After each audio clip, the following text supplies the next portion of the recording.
Welcome into Jungle Tales, a Pirate Baseball podcast. You're watching This Week in Pirate Baseball, presented by PGXGloves.com. Appreciate former East Carolina third baseman Mark Minikazi and his loyal support of the show. The Pirates are on to Clearwater. East Carolina went to Tampa, unfortunately dropped the series to USF despite an excellent performance in the series opener. Then were just run off the field, did not show up on Friday in a 10-0 7-inning loss, and then dug a five-run deficit a couple of times in Saturday's series finale, and then fell 6-5 despite a late innings comeback. And now East Carolina concludes the regular season 29-25, 13-14 in the American, and have to win the conference tournament, of course, to make it to the road to Omaha. But right now, to talk about that final weekend of the regular season, as well as, more importantly, the conference tournament and what lies ahead within our bracket, welcome in former East Carolina pitcher John White. John, how are you? I'm doing well, Bubba. I appreciate you having me on, and yes, look forward to talking about the week coming up. As you mentioned, we will have to win this tournament, and the 2 out of 3 loss to South Florida after a good start didn't kind of show up there a little bit in the second game and third game. Some defensive woes type things cropping up, but real quick, want to give a shout out to my father who had a birthday today. So happy birthday, John Daniel White. So thank you for having me on, Bubba. No doubt. Happy birthday to your father as well as mine. My dad's birthday was yesterday, May the 17th. So, appreciate all he's done for me down through the years and introducing me to East Carolina and ensuring that I became a Pirate. I had no choice in the matter, and I'm glad I didn't. But also joining us, as he has across this last month of the season, is Johnny Stats. Johnny Robertson. JR, how are you? Hey, I'm doing well, Bubba. Thanks for having me back. I'm not really terribly upset that we lost 2 out of 3. That's it. Hey, mark that down because that'll never happen again. It's just that had a weird feeling, don't you think, to the weekend? Like it really just didn't matter all that much. And I preferred to be the 6th seed. So, I wasn't terribly crushed that. The second game when we got 10-run ruled, that wasn't any fun. But other than that, I wasn't terribly upset about the situation. Yeah, unfortunately, guys, it was more of the same with that Thursday night performance and the way the Pirates looked in all 3 facets of the game. It was, you were seeing what you would hope to see on a consistent basis, but as it has been throughout pretty much all season, there was no consistency. You come out, you get 2 hit, and in Friday evening's 10-0 debacle. You could sense the frustration of Coach Godwin post game, and then in the series finale, you got off to a slow start, but you did see the fight and no quit there in the late innings. But when you dig a 5-run deficit, 5-0 going into the middle innings, and then 6-1 after 6, a lot of times, especially when you don't have one of the better offenses in your program's history, it's tough to dig out of that 5-run hole. But Dixon and Austin Irby, produced a couple of deep flies and made it interesting. But also Jack Herring, so 3 home runs there in the final 3 at bats, but it was too little, too late for ECU. And let's go back to that series opener, though. You knew things would likely be shaken up a little bit as far as the lineup as well as the pitching rotation. You did not see Ethan Norby, but the Pirates got some great news or great results, with the terrific start of Lance Williams. Yeah, that's right. That was an excellent pitch game by all 3 of the pitchers that came in for us. Lance gave us a strong 4 innings, 3 strikeouts, and then Brad came in and did it. And Lance had some good movement on his ball. I don't know if you guys noticed it, but a lot of arm side movement as usual for him. And he's got really terrific stuff. If he can limit the base on balls, he's a tremendous pitcher. And then Brad comes in and he can throw his pitch at any pitch count, 3-2, 2-2. You never know what to expect when he's on, and he had 5 strikeouts in 3 innings. And then Diesel, as he's called, Ethan Young comes in for the save with 2 innings and 5 strikeouts, and he was unhittable during that game. So didn't see Norby. He was the only ace in the league that didn't get a 30 pitches or 40 pitches in before the tournament. But hopefully we will see him strong coming in on Tuesday night. You talk about that performance of Ethan Young, and, and yes, I know the Pirates led 5-0 at the time, but in that bottom of the eighth, the Bulls, they loaded the bases with nobody out, and then Diesel comes in, gets a K, then allows a sac fly, and then another K to escape that, only allowing one run after USF had them loaded with nobody out. That was the game right there. You really felt as though South Florida, had their balloon popped and that they wouldn't produce a bottom of the ninth rally. Yeah, that's right. And Ethan comes in a lot of situations where he inherits base runners, and it's a tough spot to be in. But with his dominant stuff, he can get out of innings like that. And yeah, it just looked remarkable. Great pitcher. Obviously, he's dominant pitcher on our staff as far as being able to strike hitters out and in situations like that. So it's good to see, but we'll need him big time coming in the tournament. So we'll see how he's used.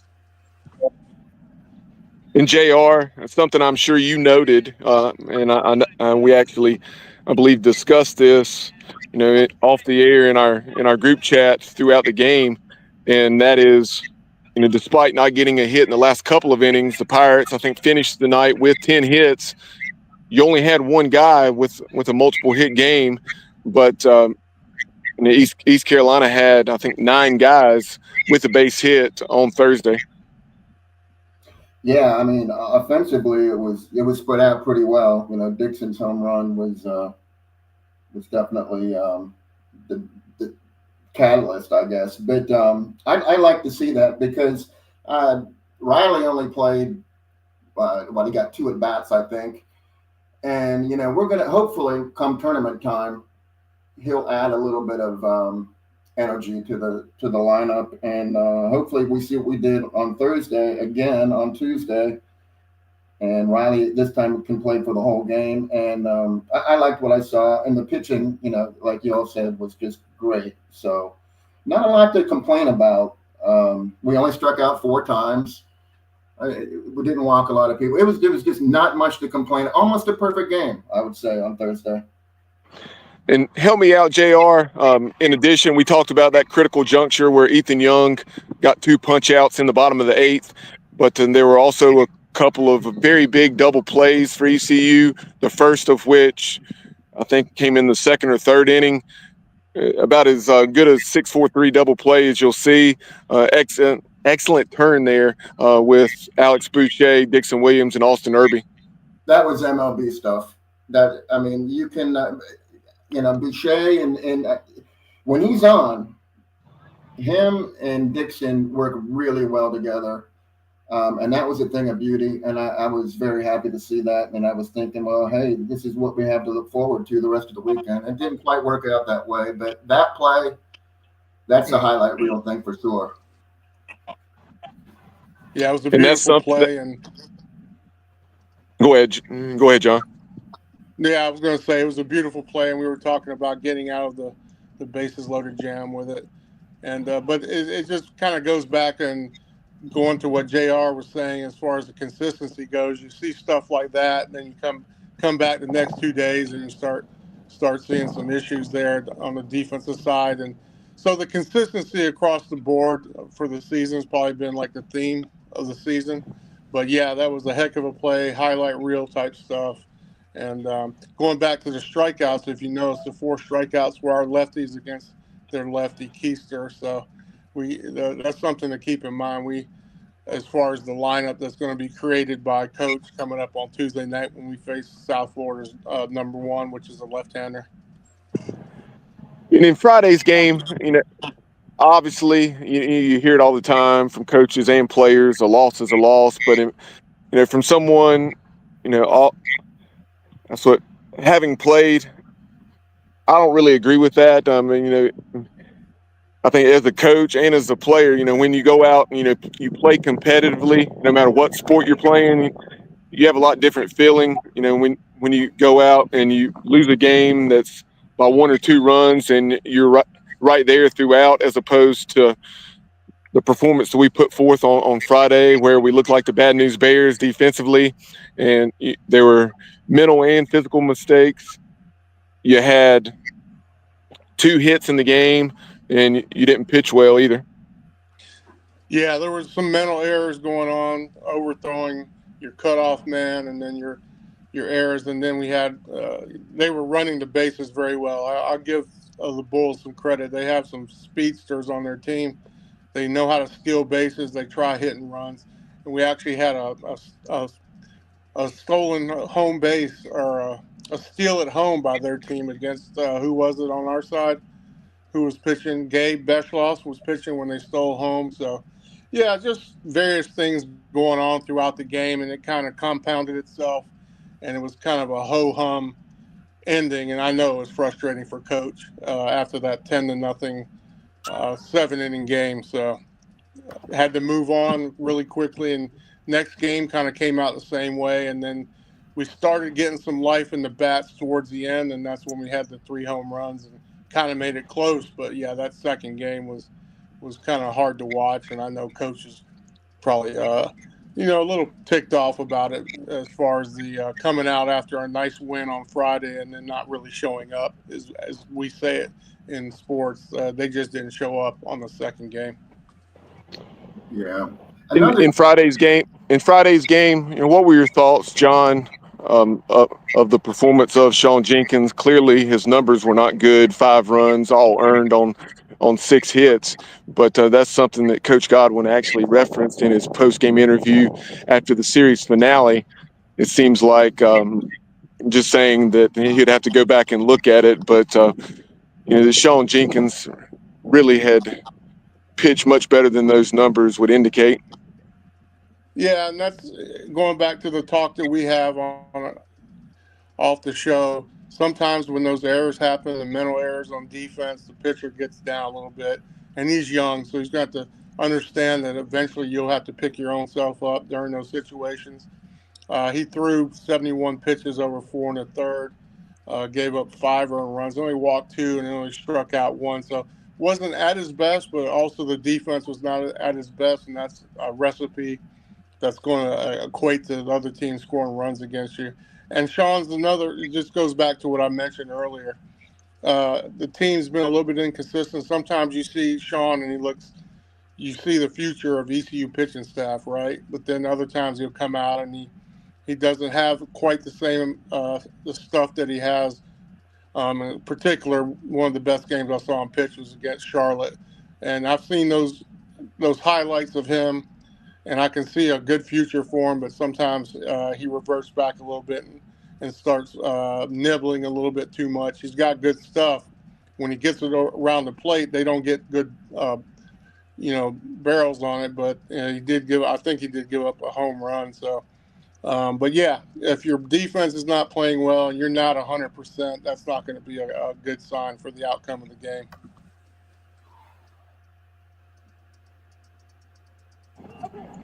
Guys, we talked about those home runs.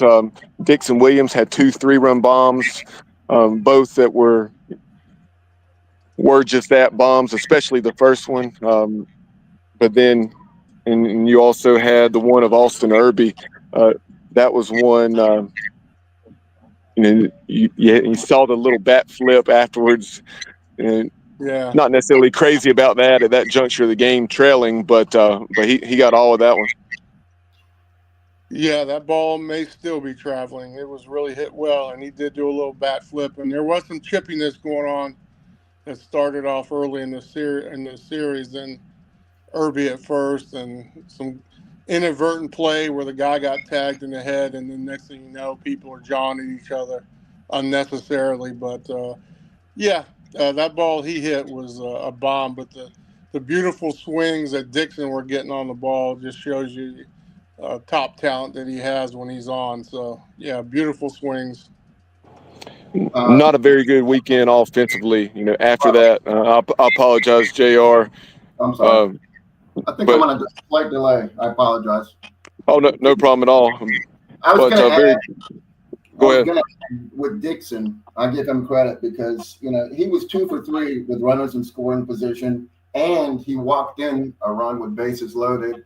The rest of the Pirates were 1 for 13 with runners in scoring position. That was the whole theme of games 2 and 3, and we could just never get anything going. We would get on base, we just couldn't get them in, and hopefully that changes come tournament time.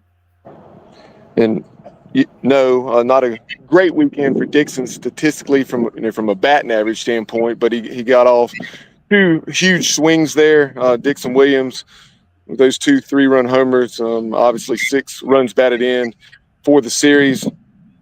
And also drew, I think, at least 3, maybe 4 walks. So congratulations to East Carolina junior Dixon Williams on being this week's PGXGloves.com Player of the Week. Made some nice plays at second base as well, and then, of course, shifted over to shortstop for a few innings. Yeah, it looked like there was a collision on a second base play, and I'm not sure if he was hurt or not, but Boucher had to leave the game, and Dixon took over at shortstop, made some plays there. So not sure where that's going to go coming Tuesday. Kind of like Ethan Norby not pitching, up in the air, but hopefully everything is good with those guys so they can come back and contribute to the conference tournament.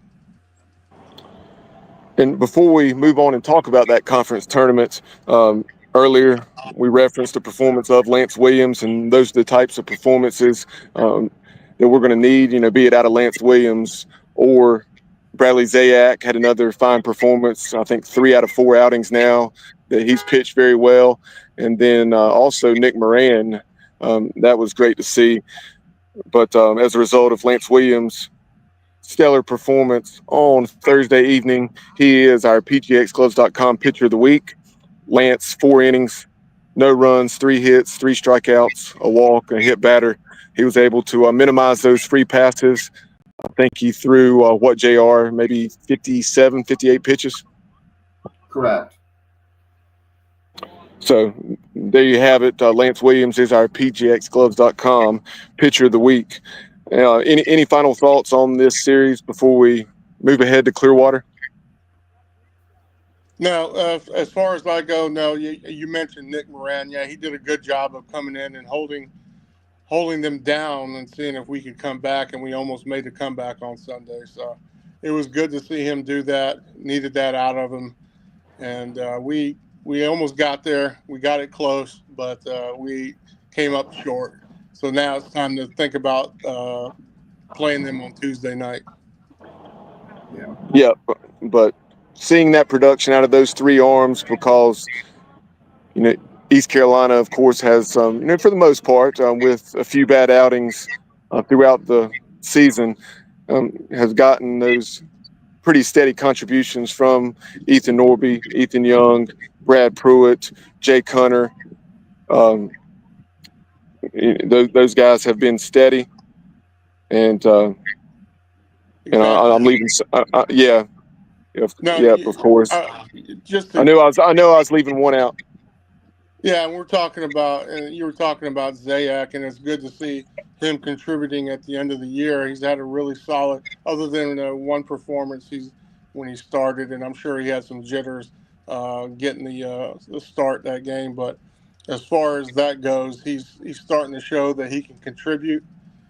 He's pitched very well, like I mentioned, so it's good to see that, and we really need as much pitching as we can get. This term is compressed. You're going to need a lot of arms, and everybody who's been in a tournament situation understands the arms are going to be taxed to the max, so you want to have as much contribution from everybody. And I think you meant Jake Hunter is the one you left out.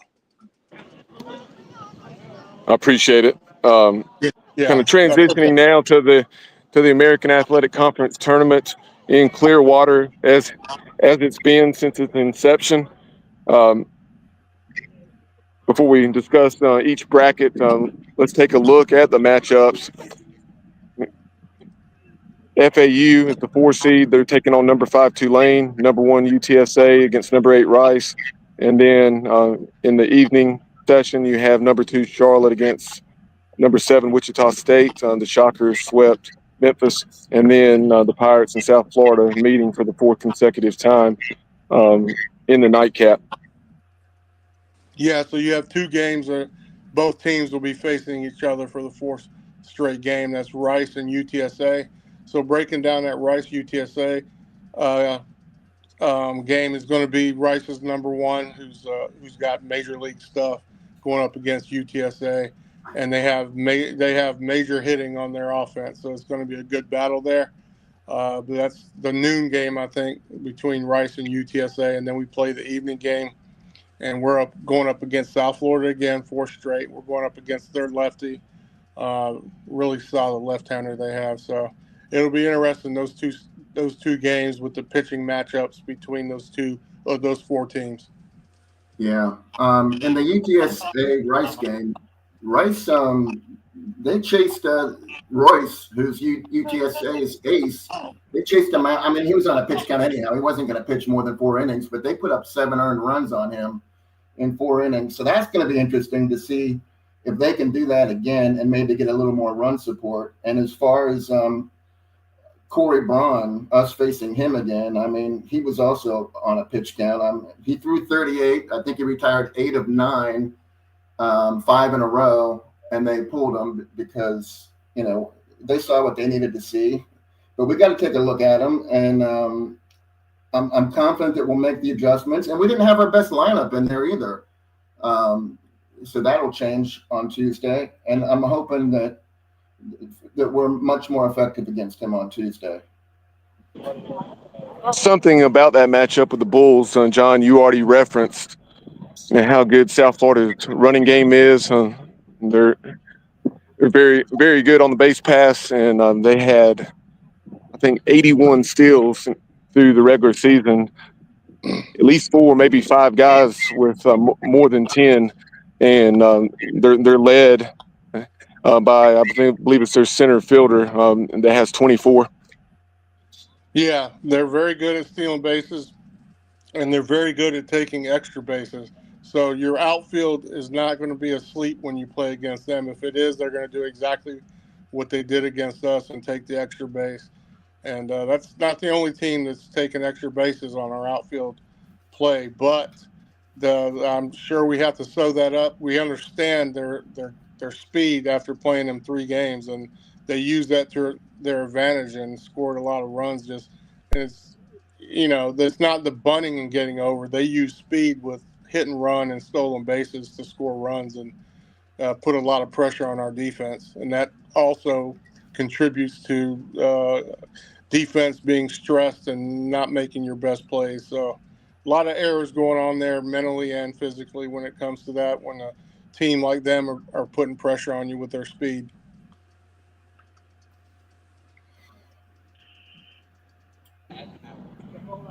So you want to talk about the possibilities? Let's say we win the first game and Charlotte wins the second game.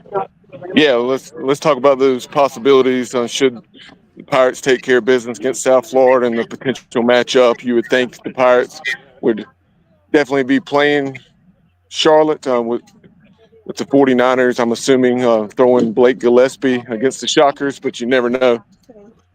Yeah, that goes back to what JR says, and I'll ask him again for our listeners. JR, how many times has a conference tournament winner won the conference if you lose your first game? Okay, 0, but they've also no team has ever won losing any of their first 2 games. So you have to win your first. Well, you don't have to, but I mean, to be to have luck on your side, you need to win the first 2 games. No team has ever won it. They've had 10 conference tournaments so far. No team's ever won it losing any of the first 2 games. But you can't win the second game if you don't win the first game. So I mean, you can't win them both unless you win the first game. So that first game is extra important. Yeah, and so we've had talk, and you mentioned it, that, well, why would Charlotte pitch Gillespie against Wichita State? And that's the reason. You do not want to go into the losers bracket in this tournament. That will require a lot. Then you lose Gillespie. for that first game, and then you're struggling to get back out of the losers bracket. And it's a real struggle if anybody's ever been in the losers bracket as a player. It's tough to get out of there. And in this history of this conference, it's never happened once you get. No, Yeah, so that's not. I cannot see Charlotte sitting Gillespie just because it's Wichita State. Personally, no. Also, I think I spoke to you about this earlier, but I'm going to share it. If you hold Gillespie on Tuesday, and then he doesn't pitch again, the winners don't play again until Thursday. Then, I mean, can you get another start out of him? If he throws Yes. 75 pitches on Thursday, could you use him again as a starter before? I don't think you could. No, not if it was Thursday. That's another good point, because they wouldn't play if they did happen to win the first game not pitching. He's not pitching till Thursday, and then he would be done for the weekend more than likely. Yeah. So the thing to do is pitch him game one, have him available for the weekend, possibly the championship game. And I'm sure that's what they'll do. Hey, John, I have another question, though. I've never asked you this, but what is the point of no return for a starting pitcher? How many pitches, what does your pitch count have to reach before, for all intents, it's a full start?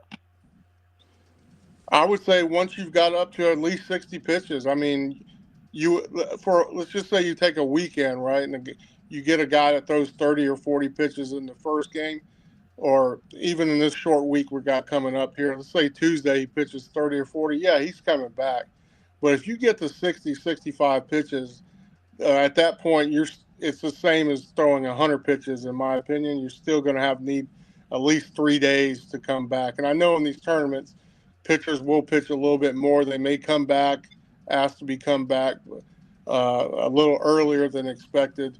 It is compressed, but yeah, I would say 60 pitches, and you're feeling the next day the same way if you threw 100 pitches. Of course, if stress-free pitches versus non-stress-free are a little bit different as well. So, but yeah, I would say 60. Kind of a great example of what you're saying. When it comes to the postseason, think about the Greenville Regional last year. It seemed like Ethan Norby threw about 160, 165 pitches between a couple of games, and of course the last of which came against Evansville in that game 6 of the regional, when the Pirates were trying to force the winner take all game on Monday. Yeah, and going and talking about that, we had Wake Forest in our regional, and another stat for you: if you don't win your first game in your region, the opening regional, not the super regional, but if you don't win the first game in the opening regional, you have an 8% chance of ever making the World Series that year, based on the historical pattern. And then we didn't start, our Trey Savage the first game, and Wake didn't start their number one the first game, Chase Burns, and they ended up both losing in the first game, and then having the matchup that we expected, as in the losers bracket type thing going on there. So that was odd, but Evansville ended up winning the tournament and going on to our regional and going on to the next regional, and did win a game in the next super regional. So, yeah, in baseball, winning that first game in the regional is very important. Tournament as well. Yeah, for sure. I'm still mad at South Florida's coach because he came from Indiana State for letting Evansville beat them in the conference tournament. Because had he taken care of business, and we would have faced somebody else. Evansville just had our number for some reason. I don't, that was. Yeah. They had a good team, solid team. I want to say they beat Tennessee one game. They played in the Super Regional against Tennessee, and Tennessee went on to the World Series with a heck of a team. So, great year for Evansville, and going back to I think most of their players went in the portal after that as well. Went on to bigger things. Yeah. They had some key arms stay, like the young man who shut us down in the opening game of the regional. But Yeah, you'll never forget. At least I won't anytime soon. Unfortunately, the performance of Schallenberger, their left fielder. Yeah, yeah, for sure. Yeah, that was tough. I was a little nervous. I remember hearing, I don't know if it was Kyle or someone else talking on one of the other shows and talking about, well, we're not going to start Trey. We shouldn't against Evansville. But I was a little nervous about that Evansville team. I was doing some research and I was thinking, we do not need to lose this first game, but it did happen. But anyway, yeah, that's just the way baseball is and tournament time. And what you're going to find in these regionals is that you might be playing a 4 seed, but their number one starter can shut you down typically. You're getting their best performer while you're thinking you can put out your number two, which, in most cases, your number two. We had Root, but he wasn't at his top performance peak last year during that time of the year. Did he even pitch in the tournament, the regional? I can't even remember now. He did, but he Yeah. definitely wasn't the Zach Root Yeah. we had known. Yeah, he wasn't himself. So, yeah. So Not that there wasn't good reason for that, but yeah, he wasn't himself. yeah, and if you think about what we may get as far as region wise, and the first game we would throw Norby, and Norby went out and struck out 19 batters against Coastal Carolina, one of the top teams in the nation. So that's what you're going to get in that first game. You never know who you're going to go up against. The guy can shut you down. But anyway, speaking of Charlotte being in our same bracket of sorts, if they win and we win, we would probably go up against their number two, which is Andrew Cribs. So do you want to talk about him, JR? Kind of what you've seen on Well, him? I mean, I haven't studied him at length, but I know that he initially, as a freshman, he was with Tennessee. He never saw the field, didn't put up any stats of any sort. But then he went to a community college, and now he's on to Charlotte. And we faced him once already. He went 5 innings, and we had a fair amount of success against him. We had 4 hits and a walk and 2 runs. Yeah. And he's a right-hander, and I'm not afraid of him. I mean, he's a decent pitcher. All these guys, anybody we're going to face is going to be a decent pitcher, but I don't think he's anything super ordinary. Yeah. So if you think about the game 2 we played in Charlotte, we had a lot of chances. We left, second and third, with no outs, and then bases loaded, went out. So he was lucky in that game a little bit. He does have a 253 batting average against him, about 1 strikeout per inning, probably about a 1.3 WHIP, if my math is correct there. But yes, he is gettable. So if we can sneak by the South Florida lefty in the first game, and then we have a good shot getting by Charlotte, that we have a good potential here to get through those first 2 games, in my opinion. Yeah, I agree, and that's why I'm glad we're on the. That's why I wanted the 6 seed, because I wanted to be on the opposite side of the bracket of UTSA, because I think one of the Roadrunners' weaknesses is their pitching depth. It's pretty thin, and I think if you can get them later in the tournament, everybody's pitching is thin, and we all know that. But there's a pretty significant drop off for them. So I think having them on the other side of the bracket, by the time we get to them, they have some depth issues with their pitching. I think that helps us tremendously.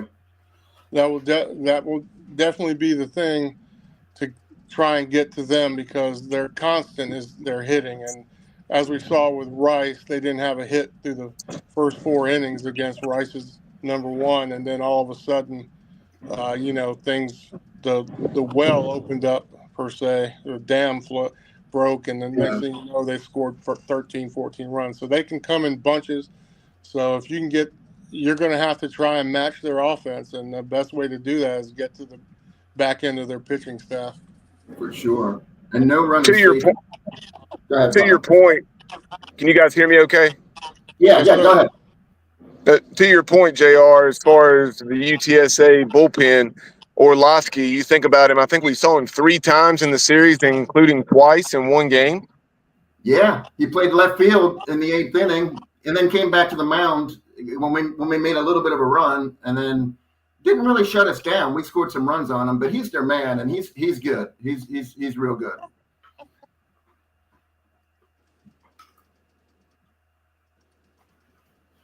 Wow. Guys, any thoughts about that other side of the bracket? Yeah, so we're looking at Tulane and Florida Atlantic. Florida Atlantic's number one pitcher, who is it? Troy Beard. He's one of the top pitchers in the league. So I see Florida Atlantic being able to handle Tulane the first game, and then they would have to play the winner of the UTSA Rice. And this Rice UTSA matchup kind of goes back to what I was saying when you're in the opening regional in the national tournament. Your number 4 seed is going to have a pitcher that's a top pitcher in the country, and Rice is going to present that to UTSA. So that's not going to be an easy game from a hitting perspective. It'll be one of their toughest matchups that they have to face, but that's what tournament baseball is all about. And they do have a great offense. So if he's even down by that has an off game by a little bit, they can take advantage of it. But that's an interesting game to me. But eventually, it does seem like Florida Atlantic and UTSA would play on the second day and our second game of the tournament for both teams on Thursday. I agree. To me, Tulane is just waiting for the season to end. I mean, they've showed no sign of life. Yeah. I don't know what happened there. They looked okay when we played them, that's for sure. But there's just no life in that team whatsoever. So I'm gonna think. I agree with you. The Owls should take care of them. The Florida Atlantic Owls should take care of them pretty easily. Well, not easily, but they should move on. And then I'm just hoping that Florida Atlantic can knock off UTSA. Yeah. So you don't foresee Tulane being able to make a run in the tournament? Not one bit. And that's their PMO too. That's what they do. That's how they. I've seen it. Season. They're going for what would be a third straight title. Yeah, that's crazy. They're trending in the wrong direction for sure. And then one of those years, I mean, they deserved it, but it'll be interesting to see. But they haven't played their best, that's for sure. Not at all. Well, a little bit more on Tulane. They of course got swept by Charlotte. They didn't score until the third game of the series, and then in the third game they scored 16 runs and then gave up almost 3 touchdowns, gave up 20 runs. Yeah, like JR said, it's almost like they're waiting for the season to be over, or they're going to be at the beach in Clearwater really quickly here. So, and anyway, and talking about Charlotte and our side of the bracket, Charlotte's the hottest team in our conference, where they won 9 in a row. And then Wichita State, going back to them, they've won 5 in a row. So they're coming in on a high as well. So, but I if we do get to the second game and we're playing Charlotte and we're going up against their number 2, I feel really solid about that. And we'd be in good position with 2 wins. Going at 2 straight wins in that tournament, and that's where we need to be. But I foresee that being a very good possibility. Yeah, I agree. I think the key to us getting John, something you talked about. Go ahead, JR. I'll make it quick. The key to us getting 2 wins, I feel, is having the starters go, more than 5 innings, get 6 or so innings out of them. I feel like that's the key. Yeah, so the first game we're going to have 2 great lefties going against each other if everything's good with Ethan, and hopefully we can get a good solid start out of him. And obviously, if it's close at the end of the game, they're going to see our best pitcher on the staff in Ethan Young come in and try to get the job done, and hopefully that's what happens.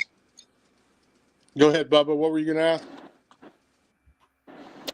Before I get back to my point, as far as Ethan Young is concerned, clearly, outside of a couple of performances, he's been lights out for us this year out of the bullpen.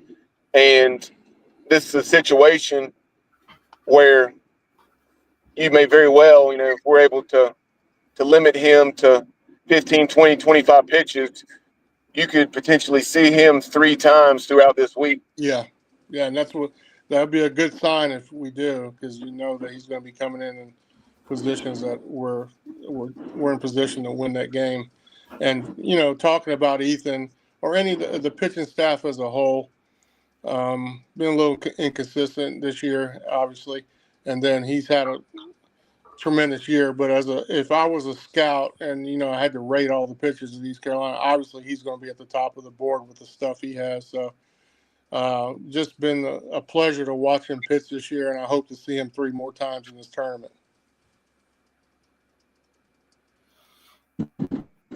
You remember back when we played Charlotte, I told you what Robert Woodard, had to say, saying that Ethan Young, in his estimation, coming from someone who's an excellent, a tremendous pitcher at the University of North Carolina. But Wood said, in his opinion, that Ethan Young's a future big leaguer, or at least has that potential. Yeah, he has the stuff to. Right now, he shows that he has stuff and is live and great movement, great pitches. So a lot of spin rate going on, as they say nowadays. But yeah, he does look like he has the potential of making it through the minor leagues up to the show. And the final thing I was going to bring up before we provide you with a pro Pirate report about the former East Carolina players that are in the show. John, you told this story to some degree on multiple shows in the past, but since you were talking about it earlier today off the air, that 1990 season, the Pirates went 46-7 going into the NCAA tournament, finished 47-9, and then the very next year, you were very similar to this year. Where last year, the Pirates are coming off of 46-17 season, and now here we are, 29-25. If you would, explain that comparison, for Pirate fans. Yeah. And how the season that was a disappointment became a good one because of the conference tournament. That's right, and it does happen. I've told you a couple times this season that they had. I've had this season in my career, and Coach Overton was the coach at the time. He will tell you the same thing. This can happen where you come off. We had 2 great seasons back to back. We had the 1989 season where we went to the Florida Regional. We were an excellent team that year as well. And then we had the 1990 year, which one of the better teams in ECU history. And we didn't get to the World Series, but Citadel ended up winning that World Series. So, great 2 seasons. You have all these expectations, and then you lose a bunch of players, either graduating or getting drafted from that 1990 team. A lot of them got drafted. And you go into your next season in 1991, and we had that was Pat Watkins' freshman year, so obviously that was a great thing to come, but he still wasn't the Pat Watkins Hall of Famer that we know yet. He was still young. We had Johnny Beck, who was still young, and we had older guys too as well.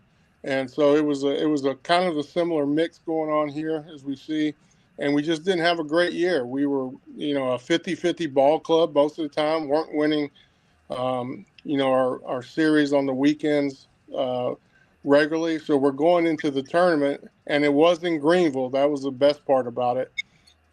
Feeling down. I was like, can we win? We have to win this thing, but can we? And then we got in the losers bracket. We won the first game, but we got in the losers bracket next. Next thing you know, we're fighting back, and we really didn't have a lot of arms to throw either. And like JR was saying, you come to the end of the tournament and you're pitching guys. We even pitched a person, Corey Reddick, that hadn't even pitched in college ever. He pitched in high school, but we had to use him, and he pitched well. So you start going down those avenues, and ended up winning our tournament and getting a bid, getting the automatic bid from our conference and going out to Wichita State, and had the opportunity to play at that ballpark. And we were the Wichita State Shockers were 1 in the nation at that time. But if you go back as a player, all of us do not remember how bad our season was that year. And all we remember was we went out to Wichita. We played Wichita strong. We won our second game out there, came back and almost beat the number 10 team in the country, Ohio State. Lost, maybe 5-4 in that game. So all was forgotten after a run in the tournament. And I think we ended maybe 30-25 or 26 that year. I can't remember exactly. But this season reminds me of that. And that's my reference to how a season can turn around in 6 days, in 5 days. So if they win this conference tournament and they make the regional, all is forgotten. I promise you, that's how they're going to feel about it. I'm ready to forget. Yeah, just ask Tulane, the 2023 Green Wave won about 14 games something going to Clearwater, and then and Yeah, so that's exactly true, right? what transpired those 56 games prior. Yeah, those guys at Tulane, that was a forgettable season, but all they're going to remember is they won the conference tournament and they got to go play in a regional and had a chance, to move along. So that's what you want.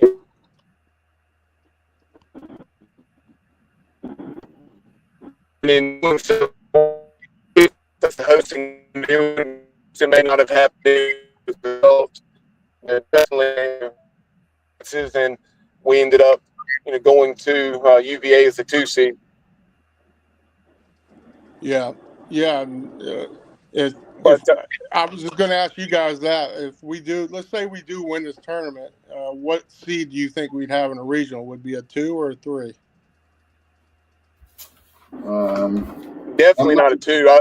As far as to say that, I'd say we would, even though they don't really know this, we would be what would be a quote lower 3. Yeah. And who knows, maybe even a 4. Yeah, I was curious. Obviously they wouldn't be a 2. Those are going to be reserved for teams like Clemson and top 20 teams. So, but yeah, I was curious. 3 or 4. That was wondering what you guys thought on that was. Well, last year the 3 seeds, I mean, like Florida, Coastal, Georgia Tech, they all had pretty good RPIs at 30, 36. I think Indiana had the worst. For an at-large team, Indiana was 55, and they were still a 3 seed. So I think 3 would be safe. I can't see that we'd be a 4, and definitely there's no way we could be a 2. Yeah, that sounds about right. Now, as we wrap up the show, let's take a look at the Pirates in the show, and we'll have more detailed Pirates in the show boards on future guests, opportunity numbers. I know Connor Norby had a home run at Wrigley this week, and does some nice things here, and then also Burley, you let us mention that Burley homered against the Cubs earlier today. Yeah, that's right. And speaking of Connor, last 7 games he's played, he's 6 for 22, hitting 364, a couple home runs and RBI. So his bat's starting to come around, and we all know he's a hit machine. So once he starts rolling, he's a good bet to always hit over 300 in the show, even in the show. And he hit 1 home run. I don't know if you guys saw it, but it was a complete bomb. I'm sure you did see it. And then Norby's taking advantage of his playing time. It's been a little bit limited, so he's kind of a every 1 or 2 or 1 every 3-day guy right now. But he has taken advantage of his spots when he is in there, and he hit a home run today, as you mentioned.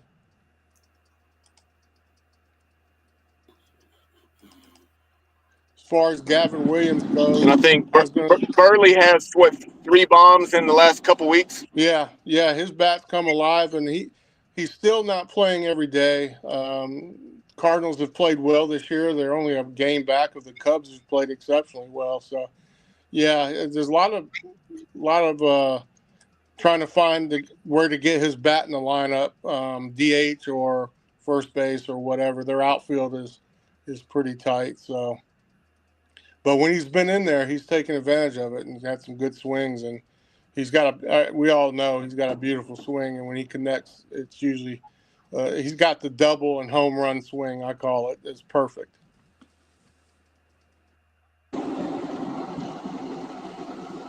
John, correct me if I'm wrong here. You had also shared some information. I can't recall specifically on what Sean Armstrong had done, but I know he's pitched well Yeah. a few times here recently. Yeah, that's right. So Texas has had some issues in the bullpen with injuries and a couple guys not performing. So Sean's done really well this past week, and they've brought him into the closer role. He's had 2 saves in the last week. Over the course of the year, he's only pitched 18 innings, but in the last 7 days, he's had 2 saves, there's 3 strikeouts, and a couple innings. So yeah, they're using him in the high level situations at this point.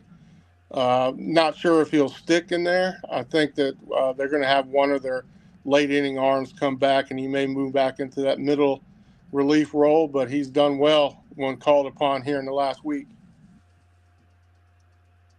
And then down on the farm in minor league baseball, we've had Jacob Jenkins Cowart. Sorry, JR, if I've stepped on you there. As you guys know, I'm on the road and may have been driving through a bad area. But JC, he got the call up to high A ball with the Marlins high A team up in Beloit, Wisconsin. I think it's perhaps the C cart. And then you also had Trey Savage, not surprisingly, the high affiliate of the Toronto Blue Jays, where he rejoins Carter Cunningham.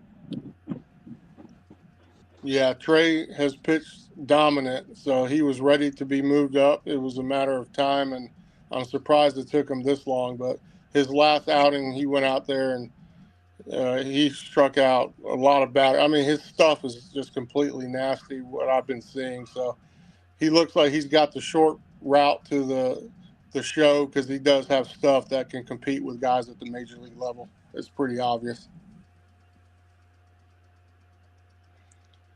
I was going to do a couple quick mentions. JR, sorry, go ahead.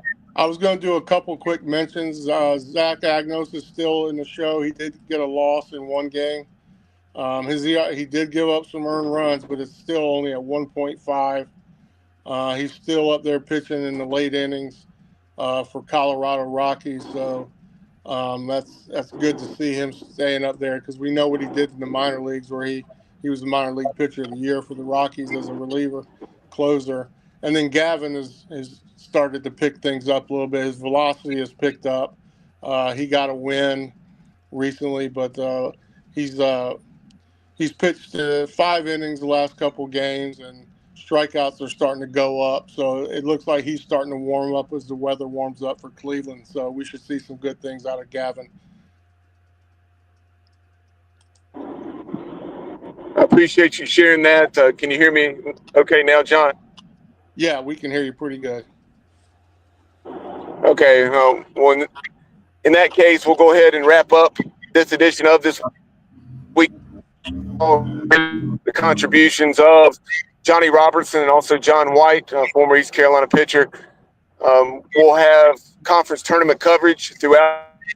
And then, of course, hopefully next Sunday we'll be having a This Week in Pirate Baseball to talk about the Pirates and winning the conference tournament championship and advancing to the road to Omaha, as they're looking to keep that streak alive that has been, been in place since, I guess, 2018 now. But, for everyone here at Jungle Tales, we appreciate everyone tuning in. Be sure to follow us on social media at Jungle Tales Pod on X, Instagram, and YouTube. And we'll talk to you soon. And as always, go Pirates.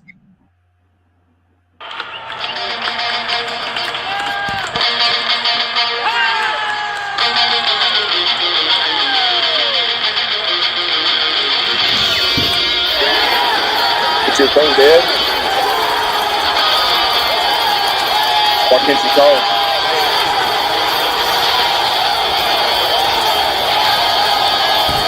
What?